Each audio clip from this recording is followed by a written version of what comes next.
Open kitchen there.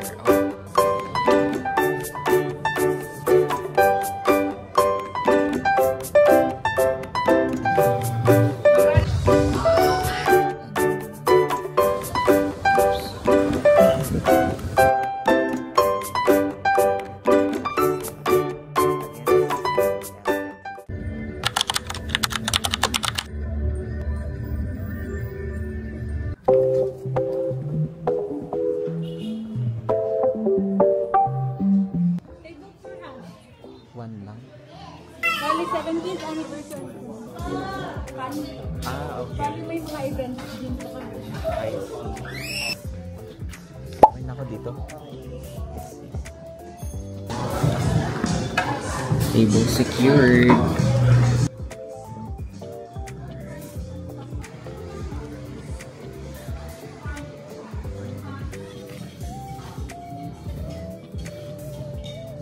Ang bigo ko, tsaka the toner. And sige, matcha strawberry.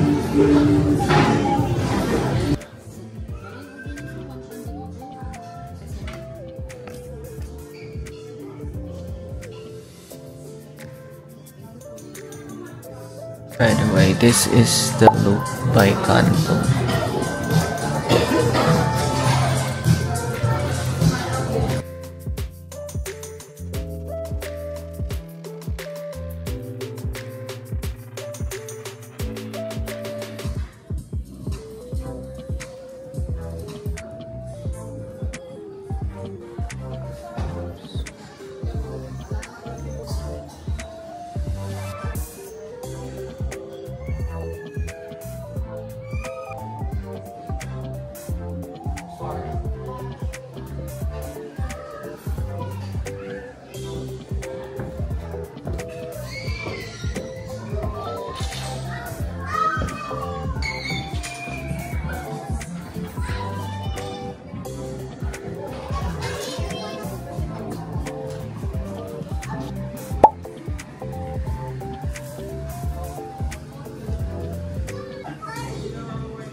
Selamat datang.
secured. Hi.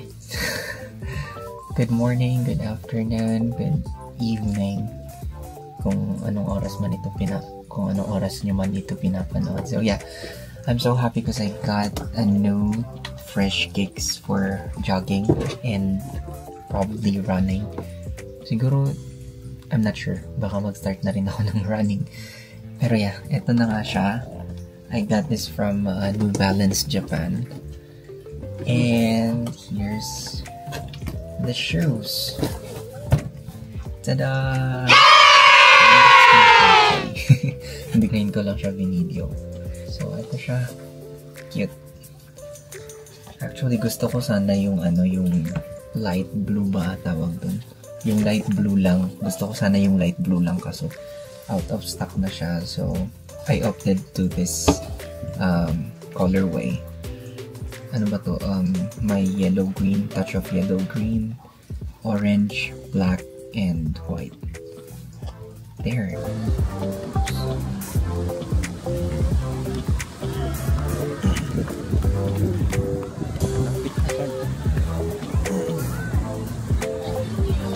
Pero mag-ano dito?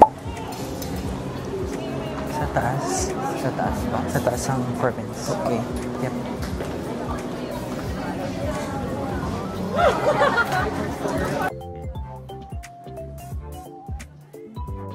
Maganda ba? Kuha ako din. Paano ba to? Andito kami ngayon sa IKEA. Mag-check lang kami ng mga pwedeng bilhin. Pero dapat mga mura lang. 'Di ba? Dapat mura lang yung bilhin. Mura lang ba? O kahit ano? Kami Naka-save. Naka-list. 100 lang. Sure ka? Pagkakakala.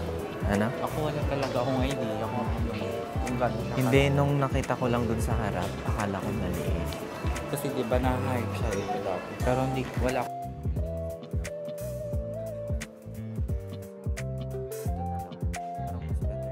So today I'll be doing a haul for those pieces that I bought from my weekend getaway. This weekend kasi I went to the Zara's mid-year sale. Mga third day na siguro yun or fourth day of their mid-year. It started June 26, I think, sa physical store. Pero dun sa Zara mobile app, mga nasa June 25 nag-start yung sale nila. But then, hindi lahat kasi ng items ay available na sa application. So, I decided to just visit their physical store para din makita ko up close and masukat ko na din just to make sure na yung bibilhin ko is kasya sa akin. So, yeah, let's start with this bag, which is very, very heavy. Ito yung una. Actually, parang medyo 50-50 pa ako dito kasi dun sa size niya, which is medium. Ang size ko talaga is small for sa men's section. Kapag sa men's section ako bumibili yung small or extra small.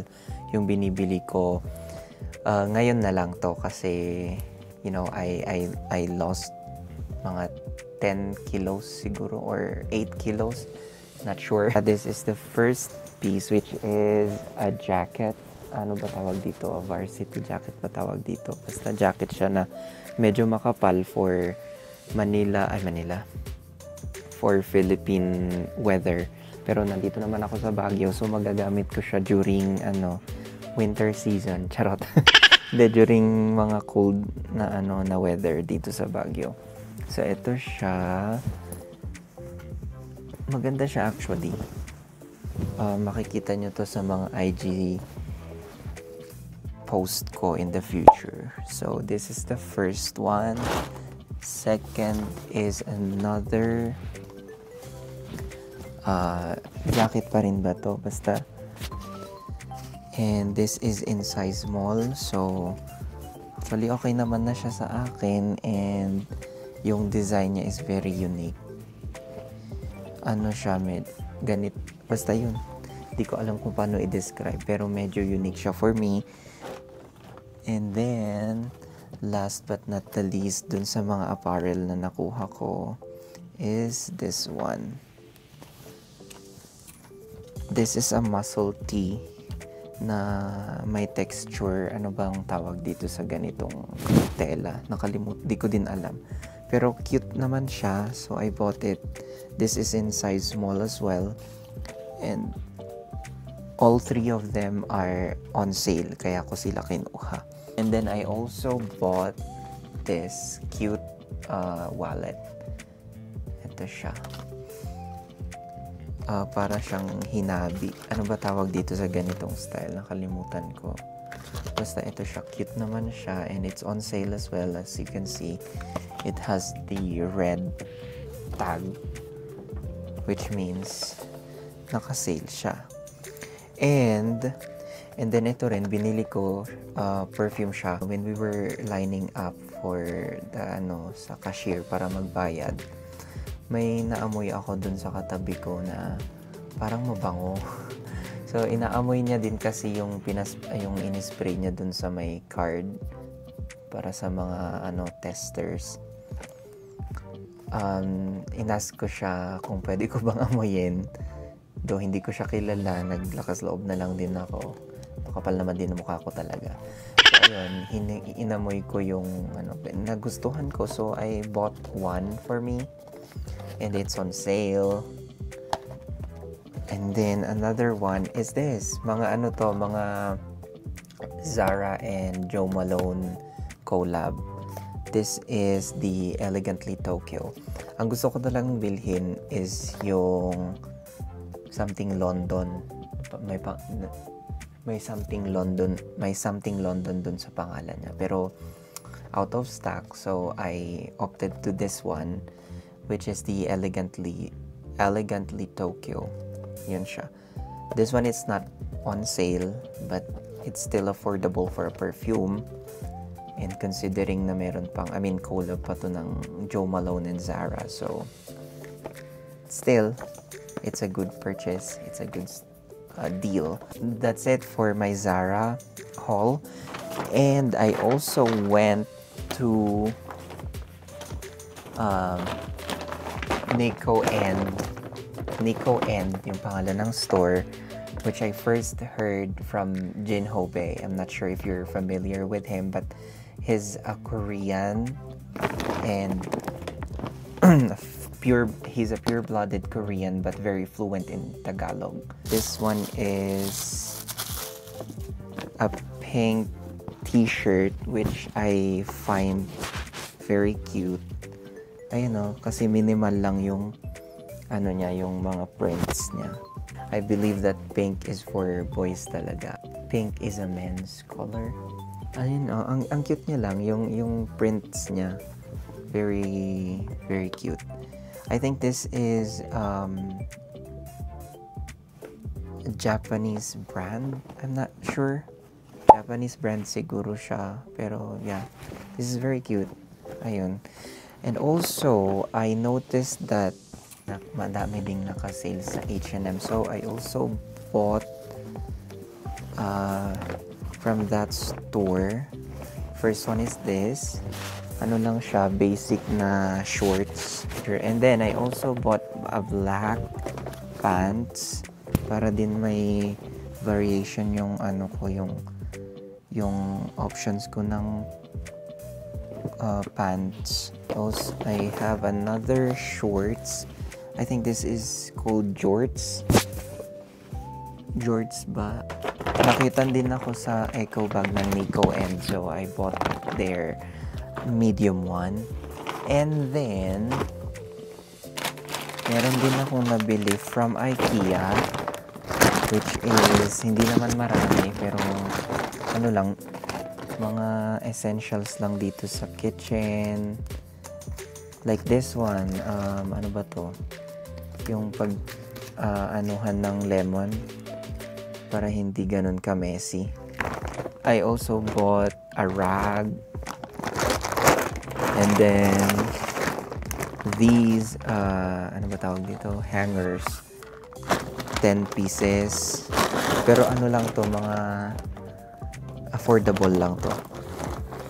And then ganito lang. Yun lang.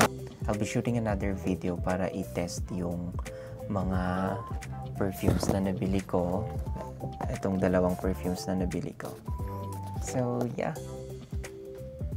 or if you have watched my latest vlog, I mentioned there that I bought 2 perfumes from Zara. One is on sale and one is nasa regular price lang.